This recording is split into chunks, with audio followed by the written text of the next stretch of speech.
День за днем корреспонденты нашего канала следят за событиями в республике и за ее пределами. О самых главных из них мы расскажем в ближайший час. Вы смотрите итоговую программу «Якутия. День за днем». Меня зовут Иван Лазаренко, и вот о чем мы поговорим сегодня. Новый диализный центр полностью готов принимать пациентов, но долгожданное открытие пока, к сожалению, затягивается. Мы попробовали разобраться в причинах. Мы с мая готовы уже открыться этого года, да? Но надзорные органы не дают нам этой возможности. Дело супругов Левадных рассмотрено в Верховном суде республики. Приговором недовольны все, и пострадавшие, и обвиняемые. Мы не делали этого. Вся наша вина лишь только в том, что мой муж полицейский, а я жена полицейского. 3,5 миллиарда рублей на модернизацию и развитие получит Жатайская судоверфь. Наши корреспонденты побывали на этой мегастройке. Мы планируем увязать данный проект со стратегическим развитием Якутского транспортно-логистического центра. Уникальный алмаз в алмазе нашли этой осенью в Якутии. Как работает предприятие по торговле алмазами и в каких условиях открывают неповторимые творения природы. А смотрю, там внутри камень прямо. Камни, алмаз в алмазе. Безопасность детей на дороге превыше всего. В столице республики реализуется федеральная программа безопасности дорожного движения и модернизируются пешеходные переходы. Все объекты просмотрены, они соответствуют требованиям ГОСТ. Замечаний нет. Вместо комфортного жилья снова в барак. Заложники недобросовестного застройщика оказались в безвыходной ситуации. Из аварийных домов переселили в заведомо аварийные дома. Домовину для усопших лучше делают, а вы же здесь людей живых теряете. Минвостокразвитие раскрыло механизм предоставления ипотеки под 2%. Ей смогут воспользоваться молодые семьи и получатели земли по программе «Дальневосточный гектар». Уточняется, что супруги должны иметь гражданство Российской Федерации, состоять в зарегистрированном браке не меньше года, и муж и жена должны быть не старше 35 лет включительно. Важным условием станет регистрация хотя бы одного из супругов по месту жительства на Дальнем Востоке. Неполные семьи, в которых один родитель до 35 лет и ребенок до 18 лет, также смогут воспользоваться льготным кредитным продуктом. Срок выплат по ипотеке составит до 20 лет при размере кредитования до 6 миллионов рублей. Выдавать ипотеку будут на протяжении 5 лет.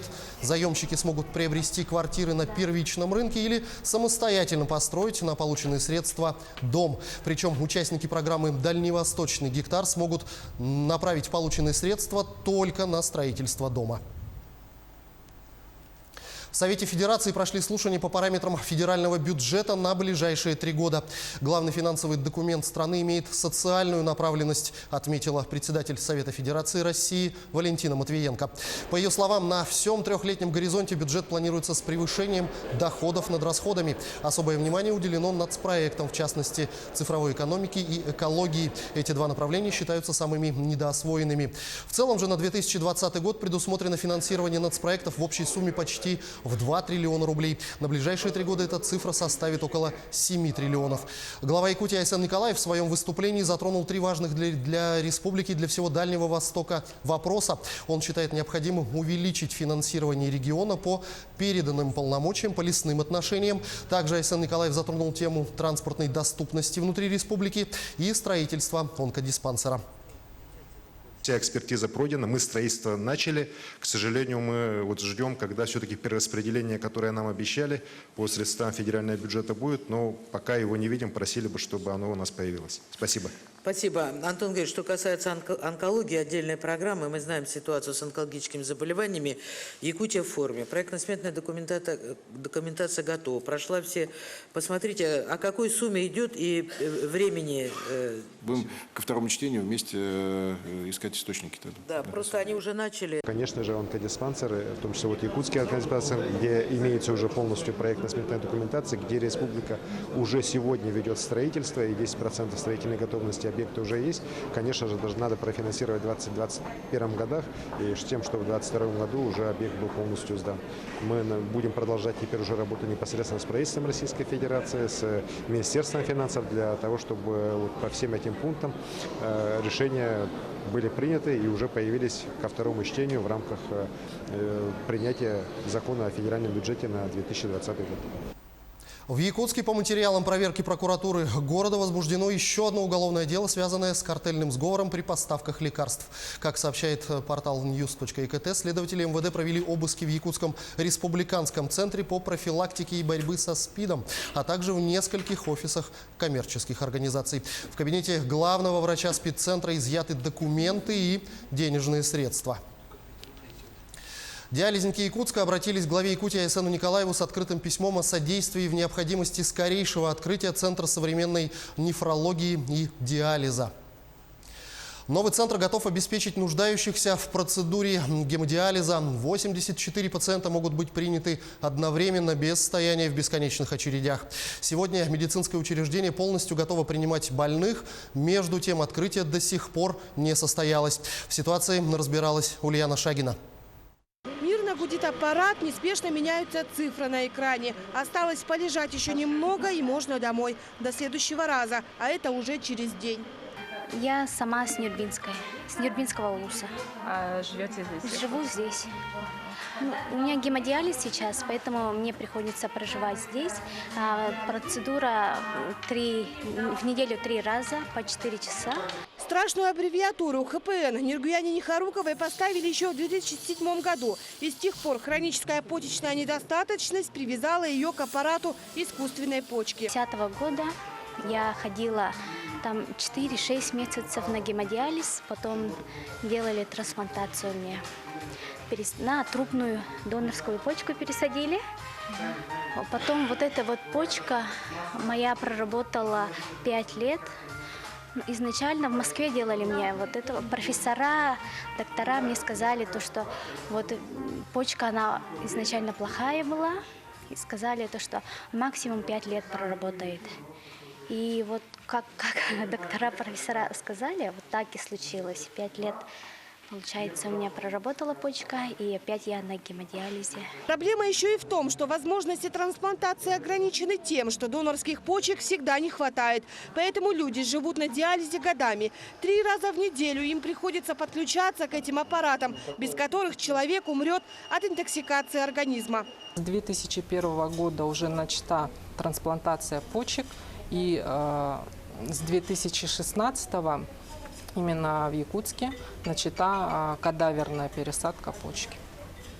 В течение года порядка 10 трансплантаций проводится. Аппарат для гемодиализа, или как его в народе называют искусственная почка, помогает не только выжить. С ним можно полноценно жить, так как он полностью берет на себя функцию почек и очищает кровь от токсинов.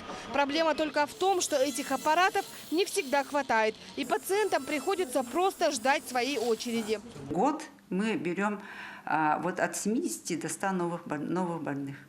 Вообще прирост числа диализных пациентов в последние годы идет за счет вторичных нефропатий. Это больные диабетической нефропатией, сердечно-сосудистые больные, гипертоники. Сегодня в республике существует 5 диализных центров. В Якутске, в Жатае, в Мирном и в Нерингре. Между тем, количество только тех, кто уже сегодня нуждается в заместительной почечной терапии, 470 человек. И все они сегодня зависят от этого жизненно необходимого аппарата и вынуждены ездить в эти центры.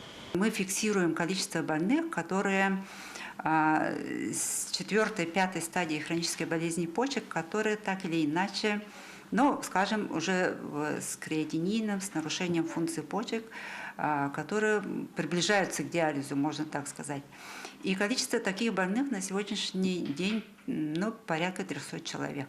С мая этого года еще как минимум 80 диализников уже могли получить высокотехнологичную помощь в новом центре современной нефрологии и диализа. Он находится на 3-м этаже Якутской республиканской клинической больницы. Центр уже сегодня готов принимать своих больных. Современные аппараты искусственной почки, хороший ремонт. Здесь есть все условия, чтобы больные могли коротать свое время за многочасовой и жизненно важной процедурой. В новом центре установлено 14 современных германских аппаратов искусственной почки фирмы Fresenius. Каждая стоимостью чуть менее 2 миллионов рублей. В здании площадью более 800 квадратных метров, просторные палаты с отдельным санузлом, а также большеэкранные телевизоры, которые помогут не заскучать во время многочасовой процедуры. В планах еще и открытие хирургического кабинета, где будут проводиться операции на сосудах перед процедурой диализа. Существует пара палат на 4 койко-места. Это уже после операционного пациента. То есть их прооперировали, и какое-то время мы за ними наблюдаем, все ли у них в порядке. Но это все в будущем. Сейчас главное открыть, собственно, хронический диализ. А с этим у нас проблемы. Сегодня центр на все 100% готов к приему больных. Здесь все подготовлено вплоть до журнала медицинской сестры. Но открытие так и не случилось. То мы с мая готовы уже открыться этого года, да? Но надзорные органы не дают нам этой возможности. В СМИ проходит очень много откровенной дезинформации о том, что, допустим, что у нас нет договора аренды на территории ЯРКБ, да? Но он был и есть. Говорят, что не хватает каких-то документов для оформления лицензии. Но я лично составлял этот пакет документов по федеральным приказам. Росздравнадзор вообще подал на нас в суд по статье 14.1, часть 4. Это за осуществление предпринимательской деятельности с грубыми нарушениями. Но дело в том, что мы даже не осуществляем медицинскую деятельность. И вот такие вот моменты оттягивают все это, открытие нашего центра на неопределенное время. Между тем, как нам стало известно, сегодня в Центре нефрологии идет процесс переоформления лицензии данной организации. Этим занимается отдел лицензирования Минздрава Республики. Между тем, Росздравнадзор по указанию прокуратуры еще летом проверял, соблюдено ли законодательство при выдаче лицензии новому центру. Как оказалось, проблемы есть, и они напрямую касаются нарушений лицензионного законодательства. Дело в том, что данная организация подала заявление на переоформление лицензии по адресу в Якутской республиканской клинической больнице. Они там планируют открыть отделение гемодиализа, но документы их лежат в Минздраве Республики в отделе лицензирования. В настоящее время идет проверка на предмет соответствия требованиям лицензионного законодательства. И это процедура, которая имеет свои временные параметры. И в данной ситуации нельзя сказать, что кто-то ему отказал. Кто-то им отказал в предоставлении лицензии. Нет. И просто идет проверка. После этого еще где-то дней 10, по-моему, еще остается у Минздрава для принятия решения окончательно. Уже на днях было не первое по счету судебное заседание по этому поводу, но из-за нарушений в ходе проверки, допущенной Росздравнадзором, возбуждение административного дела арбитражным судом отказано. Также минувшим днем отдел лицензирования во второй раз вынес приказ об отказе в переоформлении лицензии центра. По словам заведующего новым центром нефрологии, приказ вынесен целым рядом нарушений регламента. И поэтому они теперь вынуждены защищаться в суде. Пока идут все эти разбирательства и бесконечные проверки, страдают те, кто сегодня вынужден зависеть от этих аппаратов. Из-за нехватки мест существующие диализные центры начали принимать пациентов и в 4-ю смену с часу ночи до 5 утра. Поэтому единственный выход больных – писать письма на имя главы республики, чтобы на их проблему наконец-то обратили внимание. Совсем недавно к нам обратились пациенты гемодиализа и преддиализники, скажем. Это те, кто будут нуждаться в гемодиализном лечении. Я сам в недавнем времени тоже был на гемодиализном лечении, и поэтому знаю, какая проблема существует. Я как общественник ОНФ силами только общественности могу довести до необходимости этого решения. Новый центр создан на основе государственно-частного партнерства. Подобный опыт сокращения очереди диализников при помощи государства и частного бизнеса в республике есть. С 2014 года в Якутске успешно работает Центр амбулаторного гемодиализа «Диалог». Но и он сегодня не на 100% покрывает нужду больных в аппаратах. Поэтому открытие нового центра сегодня так необходимо. В первую очередь для самих больных, которые не должны страдать от бесконечных проверок надзорных органов, бюрократических проволочек или, может быть, даже и конкурентной борьбы частников. Ведь на кону всех этих разборок десятки, а то и сотни человеческих жизней. Ульяна Шагина, Саргалана Захарова, Григорий Николаев, Семен Семенов. Якутия. День за днем. Сейчас мы ненадолго прервемся и смотрите в продолжении программы. Шатайская судоверфь получит 3,5 миллиарда рублей на модернизацию и развитие. Завершение строительства запланировано на 2021 год. Как в столице республики реализуется федеральная программа безопасности дорожного движения и модернизируются пешеходные переходы.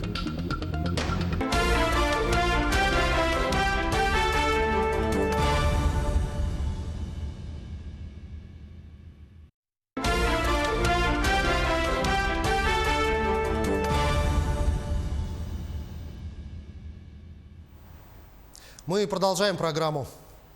9 пешеходных переходов возле школ модернизировали в Якутске. Что именно обновили и, самое главное, соответствует ли все нормативам? Оценить качество выполненных работ приехал эксперт федеральной программы повышения безопасности дорожного движения.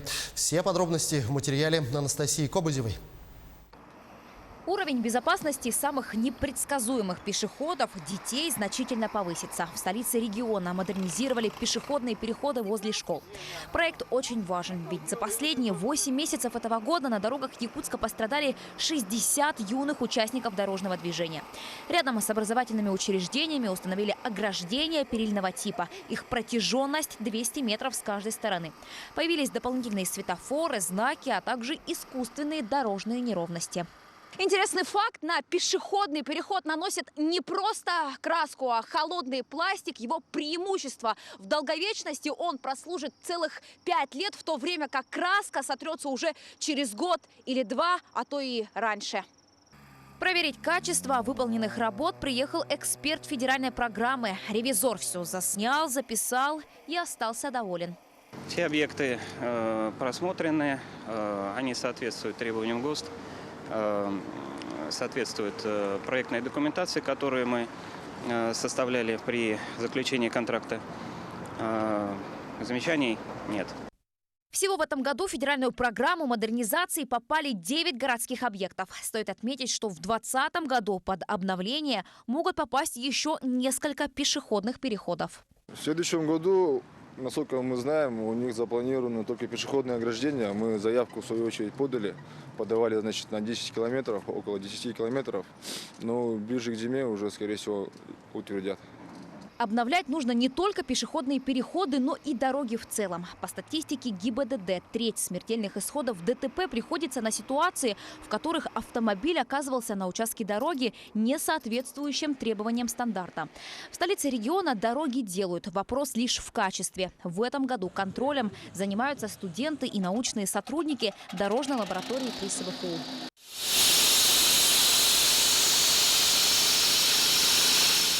Объемы работ впечатляют. Отбору подлежат около 400 образцов асфальта. Также необходимо измерить ровность, поперечный уклон, ширину и коэффициент уплотнения дорожного полотна. Нижний слой соответствия – это крупнозернистый, слой 0,98 коэффициент уплотнения. А верхний слой – это мелкозернистый, 0,99.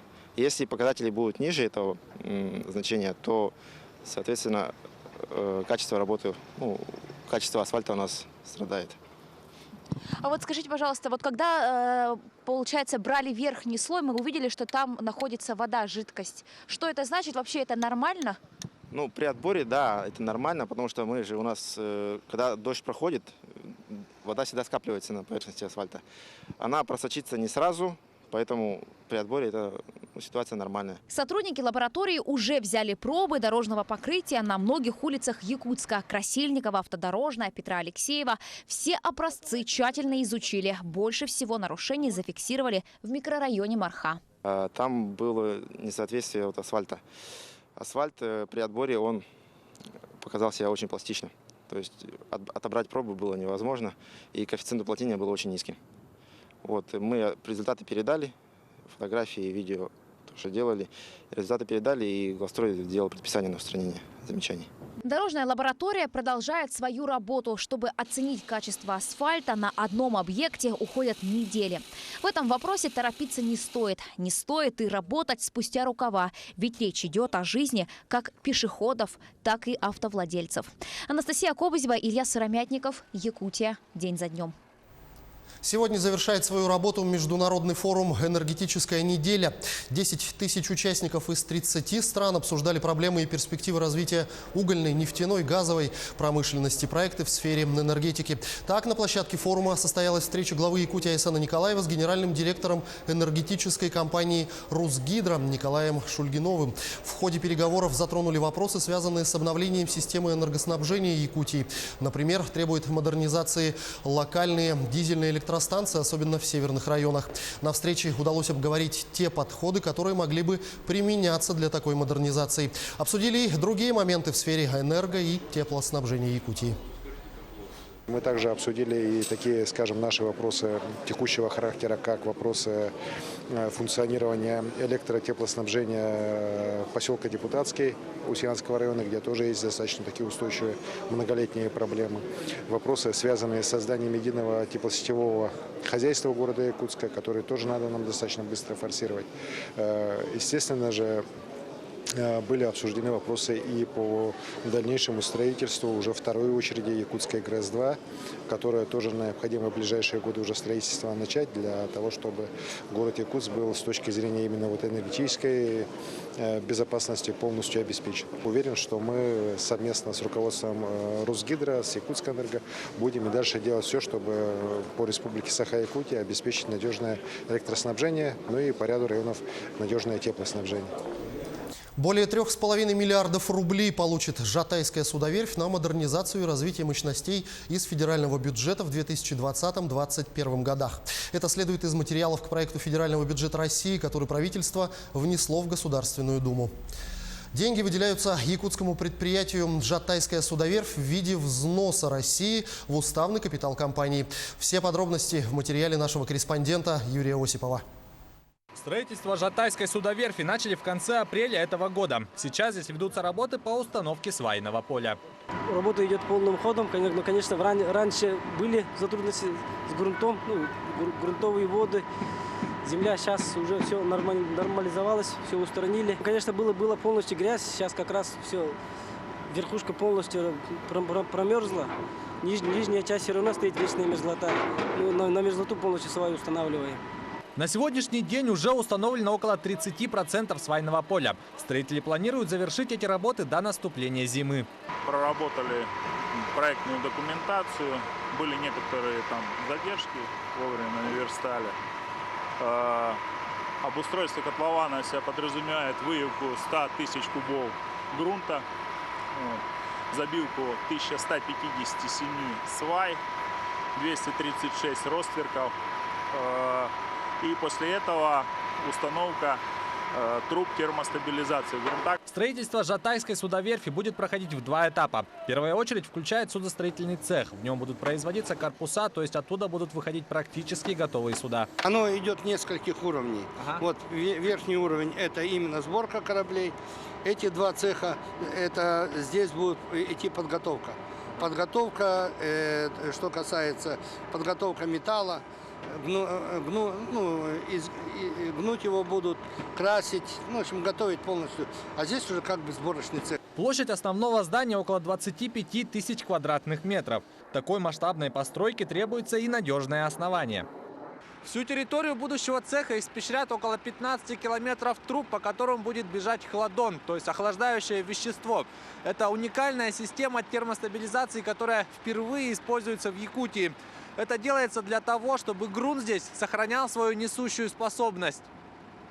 Помимо блока корпусных производств, который будет занимать центральное место в будущей судоверфи, во второй очереди строительства здесь также появится блок цехов, который будет ориентирован на судоремонтную работу. Кроме этого, блок вспомогательных производств, в котором суда, спущенные на воду, будут проходить испытания и мелкую доработку. На современной судоверфи планируют строить до 10 судов в год. Это очень важно, учитывая, что сегодня средний возраст судов Якутского флота составляет порядка 38 лет при возможных 25 годах эксплуатации. эксплуатации. Мы планируем увязать данный проект с стратегическим развитием Якутского транспортно-логистического центра. То есть для республики это очень важное значение, если мы сможем перегружать железнодорожного транспорта на речной флот и отправлять грузопоток на арктические улусы. Это позволит снизить стоимость на конечной продукции для получателя, как для грузоотправителя, так и для грузополучателя.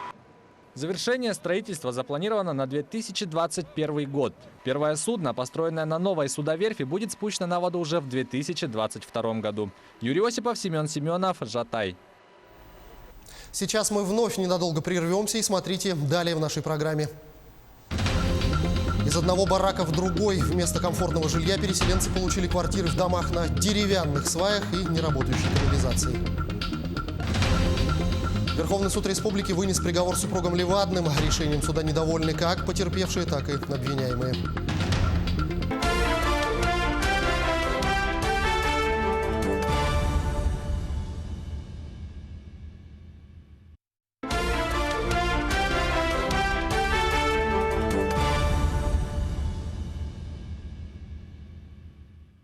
Мы продолжаем программу.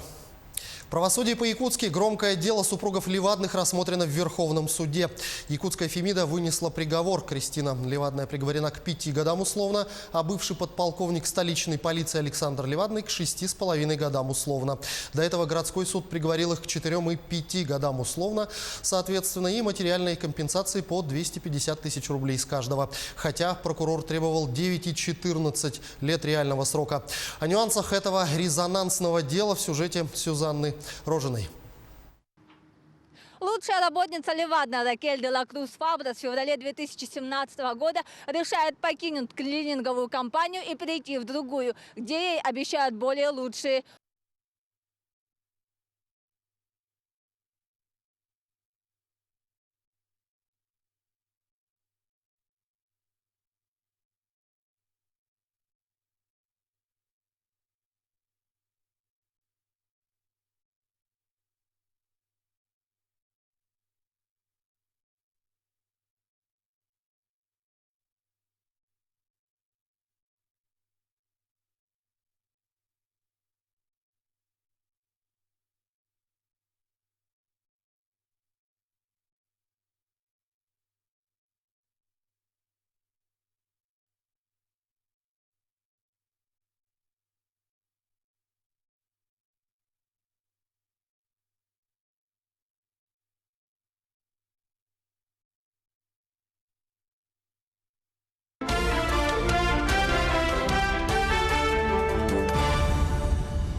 Мы продолжаем программу.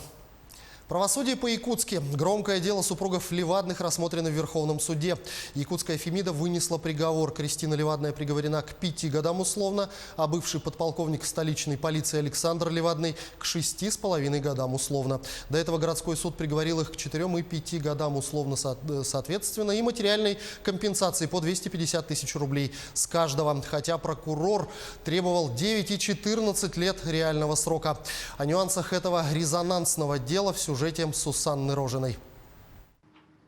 Лучшая работница Левадна Ракель де ла Круз Фабрас в феврале 2017 года решает покинуть клининговую компанию и перейти в другую, где ей обещают более лучшие условия. Естественно, Левадной был невыгоден ее уход, и она пытается ей препятствовать. Голословно обвиняет, выпускает всего лишь статью, начинает шумиху, задействовано только на том, что подполковник полиции что-то там сделал. Нашим людям необходимо, видимо, такое мясо. Я прошу суд не думать, что я пытаюсь выглядеть мудрой в своих глазах. Я пытаюсь лишь только объяснить, что это дикое стечение обстоятельств. И никогда бы ни я, ни мой супруг ради девушки этой не сделали тех противоправных действий, которые нам вменяют. По показаниям потерпевшей, Левадные ей угрожают, бьют, отбирают теплые вещи и оставляют в квартире своей знакомой. Оттуда она сбегает через окно в ночь на 12 февраля, спрыгивает с высоты около 3 метров. За помощью филиппинка обращается к своим постоянным клиентам – семье Алексеевых. Как утверждает Алексеев, я ворвалась в квартиру и начала кричать, где она. Для того, чтобы кричать, где она, и утверждать, что я приехала ее забирать, я должна как минимум была знать, что она там находится. Но я этого не знала. Как СМИ пытались нам выставить, что супруг по своей линии выяснил это, и мы ехали уже туда, знаючи о том, что Ракель там находится. Это тоже никаких доказательств не нашло. Ливадным выдвинули обвинения в незаконном лишении свободы, повлекшее тяжкие последствия. Кроме того, Кристину Ливадну обвиняют в организации незаконного пребывания иностранных граждан в Российской Федерации. Ее супруг Александр, бывший заместитель начальника отдела экономической безопасности и противодействия коррупции столичной полиции, помимо незаконного лишения свободы, вменяют превышение должностных полномочий с применением насилия и с причинением тяжких последствий. Мы не делали этого. Вся наша вина лишь только в том, что мой муж полицейский, а я жена полицейского. И все это шоу построено на этом. В ходе рассмотрения дела в Верховном суде стало известно, что Кристина Ливадна, раньше Потлова, проходила обвиняемой по тяжелой статье «Убийство в состоянии аффекта». Это в связи с чем происходило? Вот в отношении Потловой и Кристины Михайловны, это в отношении вас возбуждали это исполнительное производство? Да. В связи с чем? Материальный ущерб. Материальный ущерб? Материальный. Материальный ущерб. Это какое-то гражданское правовое отношение было или что? Ну, или по уголовному какому-то делу? по делу был нанесен материальный ущерб. По нему было выписано вот это постановление. Уточните. По статье 107. Это в каком году происходили события? 2001. Приговор Верховного суда – по 5 и 6 лет жене и мужу условно. Защита требовала полное оправдание. Считаю должным обратить внимание на все-таки то, что действия потерпевшей стороны недопустимы. Вот, созыв средств массовой информации, созыв всяких общественных движений с тем, чтобы наказать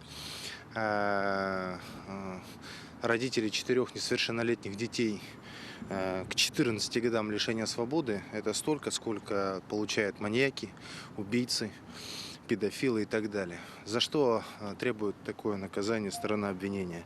За ссадину у Алексеева? Или за то, что Делакрус, ничего не сказав, прыгнула с окна, а то, что она ничего не сказала ни Ливадным, ни находящейся вместе с ней более суток свидетелю, она сама подтвердила в своих показаниях. Ни о какой социальной справедливости таких требований обвинения просто нет. Конечно, потерпевшая сторона не согласна с таким вердиктом, а значит, дело пойдет дальше, в высшие инстанции. Да, мы не добились справедливости у нас в республике. Последняя надежда была у нас на Верховный суд, то, что они, хорошо изучив материалы дела, реально посмотрев на ситуацию, оценив ее, сделают выводы, ну и сделают справедливый приговор. Но этого не произошло. Сусанна Рожина, Илья Сыромятников, Якутия. День за днем. Из одного барака в другой. В городе Покровске дома, построенные в самом начале реализации программы по переселению из ветхого и аварийного жилья, уже признаны аварийными. Мы уже освещали этот вопиющий случай, и теперь ситуацию прокомментировали в Министерстве строительства республики. Смотрите сюжет Виолетты Засимовой. Дома под номерами 17/1 и 17/2 по улице Заводская начали строить в 2010 году в рамках набиравшей тогда обороты программы по переселению из аварийного жилфонда. В феврале 2011 года 32 семьям вручили ключи от новых квартир. Новоселы отправились осматривать новое жилье и испытали шок. Дом оказался на деревянных сваях, канализация не работала, между брусьями отсутствовал утеплитель, видно было даже улицу. Из аварийных домов переселили в заведомо аварийные дома. Домовину для усопших лучше делают, а вы же здесь людей живых теряете. Почему так делали? Тендер на строительство этих домов выиграла компания «Илинбестех». Заказчиком выступила мэрия Покровска. Объем финансирования составил более 40 миллионов рублей. Источник – Фонд содействия реформированию ЖКХ. Просто удивительно, как они выиграли тендер, когда у них на счету было всего 15 тысяч. Они вообще не строители, они вообще просто взятые, вот, видать, набрали каких-то родственников, знакомых. Вот они топором этим орудовали, все это топором. Топорная работа. Это, представляете? Строители также не строят. В ходе строительства со стороны мэрии шли сигналы в прокуратуру и в районную администрацию о том, что компания «Илинбестех» недобросовестно выполняет муниципальный заказ и затягивает сроки. К сожалению, в то время со стороны Минстроя Республики контроль за строительством объектов, строящихся в рамках программы переселения, осуществлялся не в полной мере. Контроль со стороны Минстроя осуществлялся именно по срокам ввода. То есть у нас в то время вот таких требований, чтобы проект обязательно проходил госэкспертизу, никаких не было. Соответственно, контроль качества осуществлялся только со стороны района, со стороны городского поселения, которые выступали заказчиками. Тем не менее, несмотря на все сигналы, дома ввели в эксплуатацию, так как в то время малейший срыв по программе переселения влек для республики серьезные последствия. Через год после ввода домов «Илинбестех» объявили себя банкротом и отказались выполнять свои 5-летние гарантийные обязательства. И вот всего спустя 7 лет межведомственная комиссия признала дома по Заводской непригодными для проживания.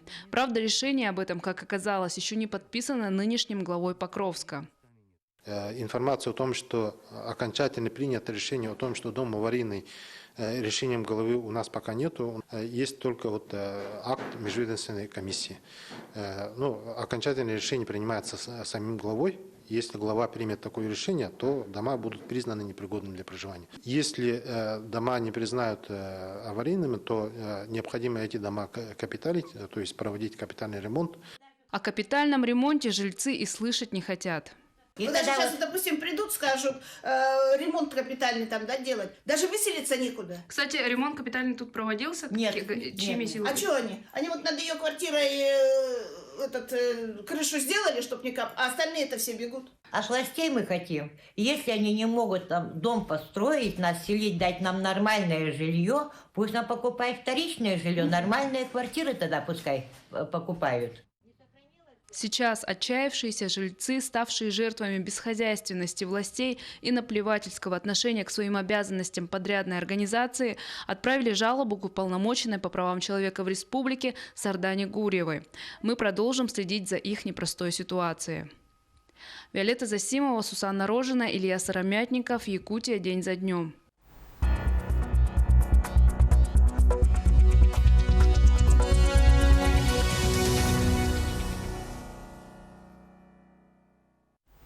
Мы продолжаем знакомить вас с тем, о чем пишут газеты, выходящие в разных районах нашей республики. Расскажем о самом интересном. В День государственности республики в Алекминске прошла торжественная церемония вступления в должность главы Алекминского района Николая Харбина им депутатов районного совета, которые были избраны в единый день голосования 8 сентября. Предварил мероприятие традиционный якутский обряд благословения. Предыдущий руководитель района передал знак главы Алекминского района и напутствовал добрыми пожеланиями. В завершении Николай Харбин поблагодарил алекминчан за оказанное ему доверие и выразил готовность приложить все усилия для процветания района.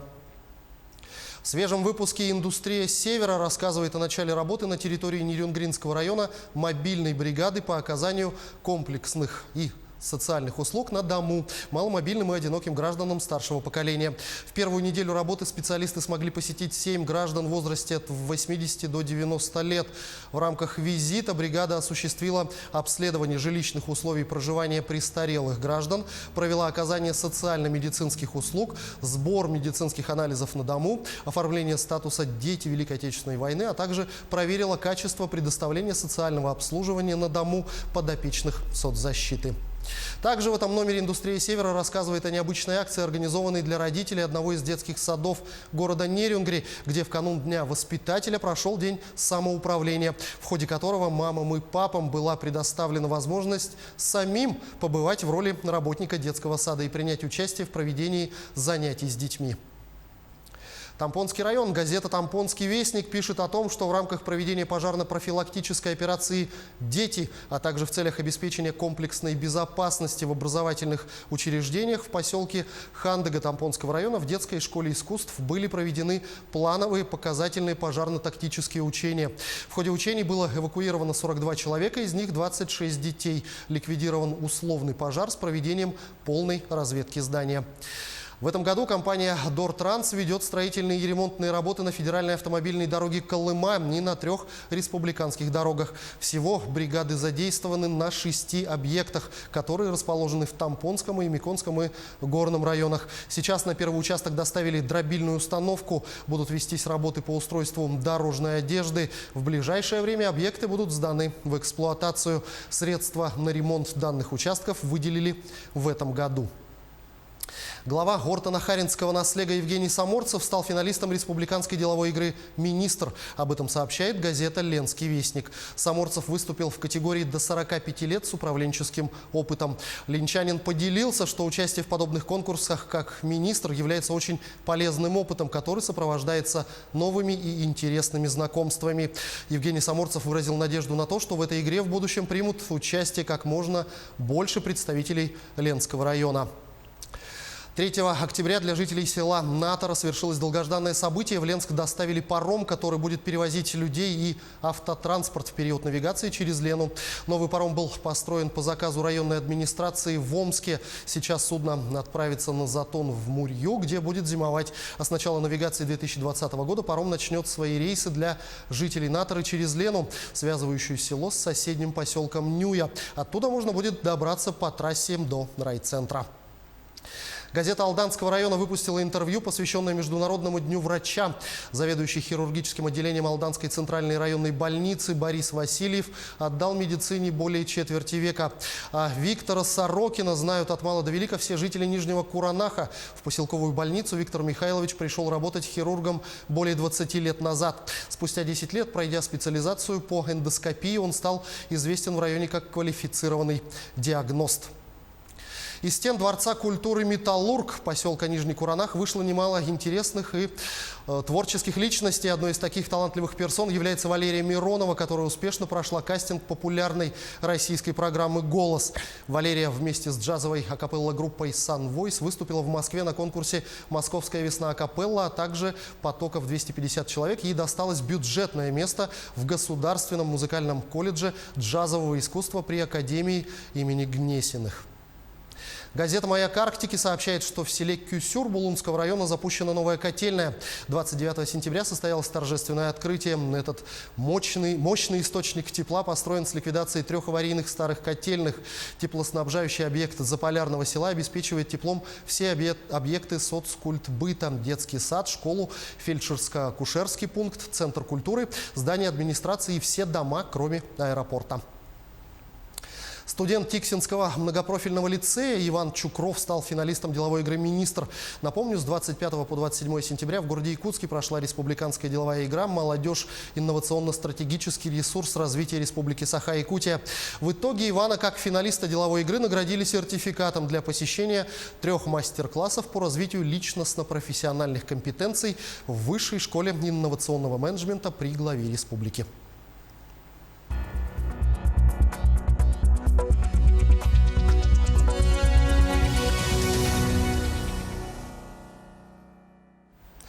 Ну а сейчас мы снова ненадолго прервемся и смотрите далее в программе. Уникальный алмаз «Матрешку» нашли этой осенью в Якутии. Расскажем о работе предприятия, торгующего алмазами. Одним почетным гражданином стало больше. В Нерюнгринском районе отличительным званием наградили губернатора Кемеровской области Сергея Цивилева.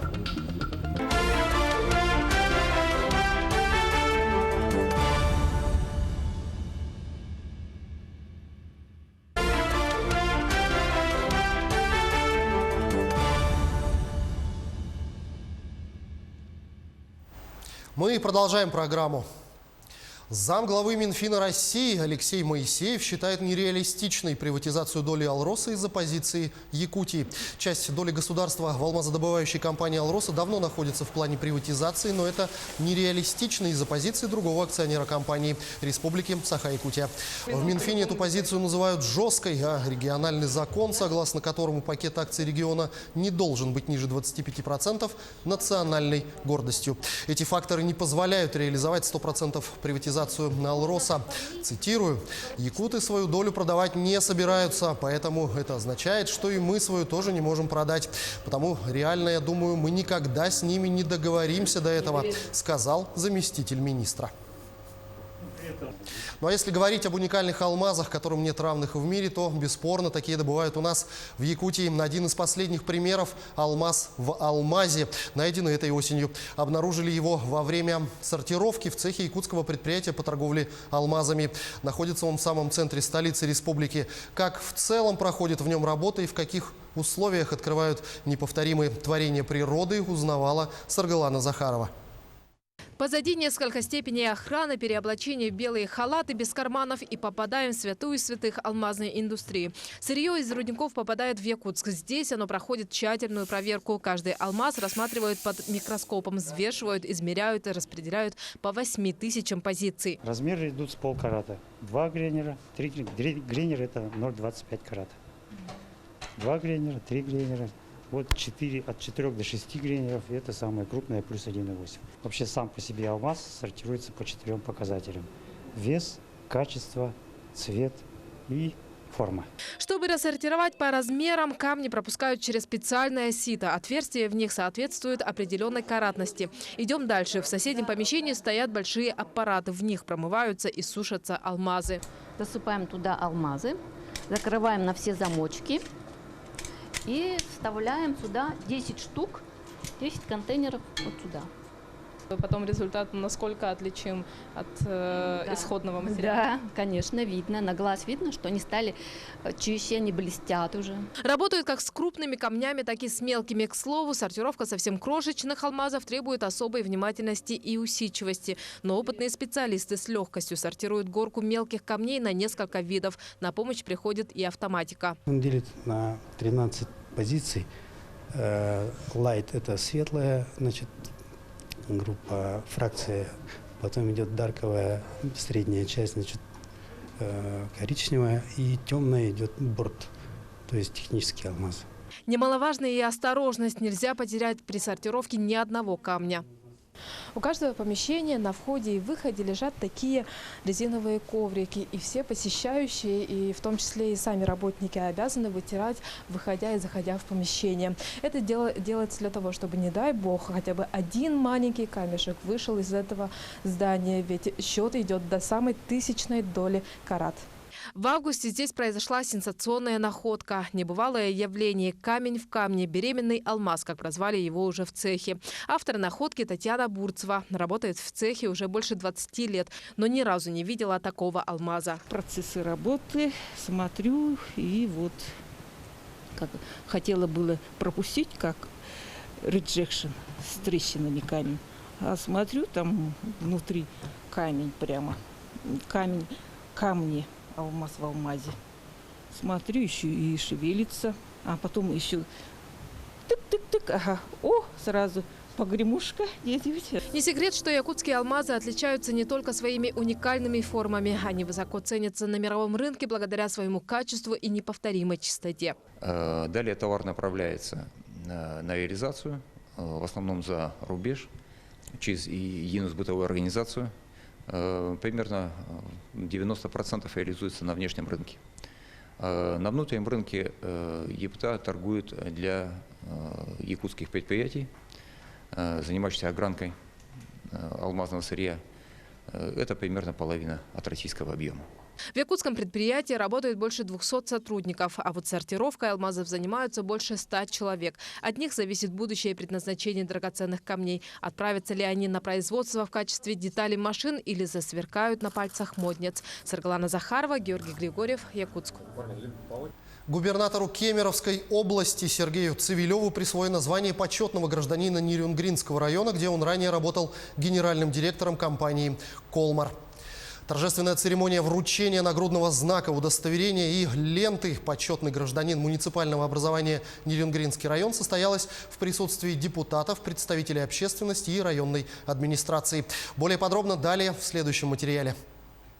Сергей Евгеньевич был генеральным директором «Колмара» 4 года. И именно с его приходом началось возрождение компании. Это сказалось не только на «Колмаре», который на сегодня является одним из самых крупных инвесторов и налогоплательщиков в Якутии, но и на развитии всего Нерюнгринского района. Муниципалитет вошел в число лидеров республики по состоянию инвестиционного климата. Только за последний год «Колмар» направил на задачи корпоративной социальной ответственности свыше 500 миллионов рублей. Столько же компания потратила за предыдущие 7 лет вместе взятые. Я твердо убежден, что депутаты Нерюнгринского районного совета приняли правильное решение. На предварительном заседании президиума все представители политических партий, фракций, которые у нас находятся в районном совете, приняли единогласное решение поддержать предложение о присвоении почетного гражданина Нерюнгринского района Цивилеву Сергею Евгеньевичу. На сегодняшний день действительно строятся и шахты, и фабрики, и мы видим, что количество работников увеличилось практически до 4500. На строительстве на этом работают не только работники компании «Колмара», но и наши малый и средний бизнес. Компания «Колмар» строит не только производственные объекты, но старается создавать комфортные условия для проживания своих сотрудников. Уже построено и сдано в эксплуатацию 3 общежития, столовая, которая обслуживает всех жителей поселка. В ближайшее время начнется строительство жилого комплекса в городе Нерюнгри. Осознавая важность развития инфраструктуры региона и его транспортной доступности, компания оплатила проектные работы по реконструкции здания аэропорта Нерюнгри. Для меня эта награда много значит. Это одобрение моих действий со стороны депутатов и жителей Нерюнгринского района.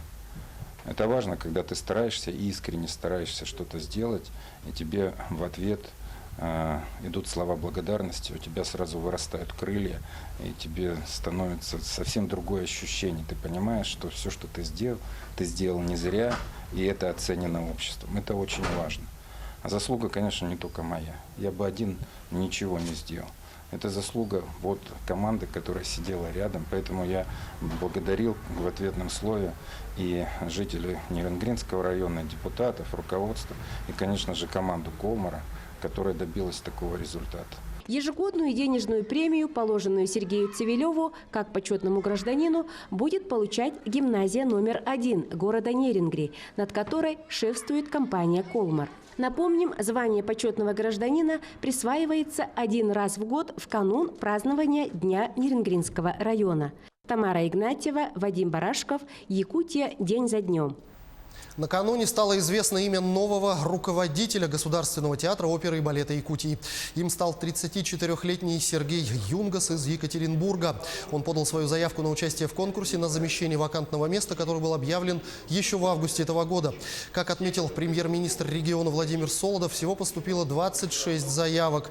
Из них на заочный финал прошли 9 претендентов, а на очный финал 7. Ну а в суперфинал попали 3. Там они защитили свои программы и прошли собеседование, по итогам которого выбрали кандидата на пост руководителя театра, который набрал самое большое количество баллов. Им стал выпускник Екатеринбургского государственного театрального института. Последние 7 лет Сергей Юнгас работал руководителем театра музыкальной комедии в Екатеринбурге. Как сообщил Владимир Солодов, новая система отбора кадров будет использоваться и в последующие года для отбора кандидатов на вакантные места в госслужбе. Сергей Сергеевич известный в России специалист, молодой, амбициозный театральный деятель, имеет большое количество постановок в России, в зарубежных странах. С последние 7 лет работает руководителем театра музыкальной комедии в городе Екатеринбурге, имеет очень такой амбициозный и серьезный взгляд на развитие театра в городе Якутске. И я уверен, что с его назначением, с назначением такого серьезного профессионала федерального, ну и даже, можно сказать, с таким международным бэкграундом, мы получим серьезные возможности по дальнейшему развитию нашего театра, оперы и балета. Вы смотрели программу «Якутия. День за днем». Именно такой была эта неделя. Корреспонденты нашего канала продолжают следить за развитием событий. Для вас в студии работал Иван Лазаренко. До встречи в эфире.